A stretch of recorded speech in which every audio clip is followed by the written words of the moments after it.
देश में कोरोना की दूसरी लहर काफी कमजोर पड़ गई है। इसी के साथ लोगों की जिंदगियां पटरी पर लौटने लगी है।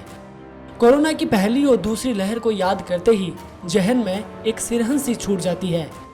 कयास लगाए जा रहे थे कि आने वाले कुछ ही महीनों में कोरोना की तीसरी लहर भी आने वाली है।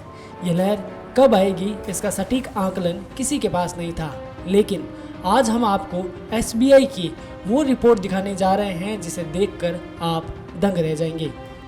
आइए जानते हैं कि इस रिपोर्ट में क्या दावा किया गया है।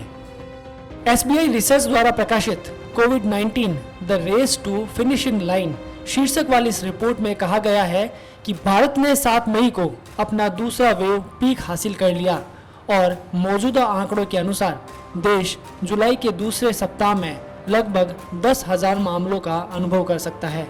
तीसरी लहर का पीक दूसरी लहर के पीक से 2 गुना यानी 1.7 गुना ज़्यादा होगा।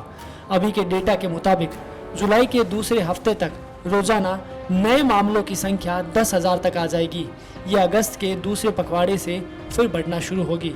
इसके अलावा इस रिपोर्ट में यह भी कहा गया है कि इस लहर से बचाव का टीकाकरण ही बेहतरीन उपाय है।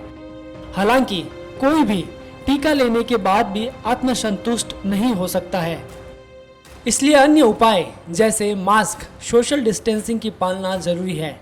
वैश्विक डेटा से पता चलता है कि औसतन तीसरी लहर के मामले दूसरी लहर के समय चरम मामलों के लगभग 1.7 गुना हैं। भारत में अभी तक सिर्फ 4.6% आबादी को ही पूरी तरह से टीका लगाया गया है। देश में रोजाना 40 लाख से ज़्यादा टीकाकरण हो रहा है, जिनमें कई राज्यों को अभी भी टीकाकरण में रफ्तार पकड़ने की ज़रूरत है। वहीं मौजूदा दूसरी लहर की बात करें तो इसका कहर कम भले ही हो गया हो, लेकिन ये पूरी तरह से खत्म नहीं हुई है।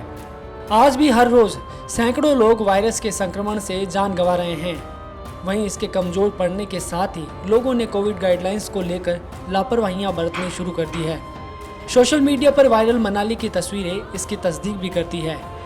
ऐसे में ज़रूरी है कि लोग कोविड गाइडलाइन की सख्ती से पालना करें, नहीं तो हालात पहले से बदतर हो सकते हैं। टीम खबर अपडेट।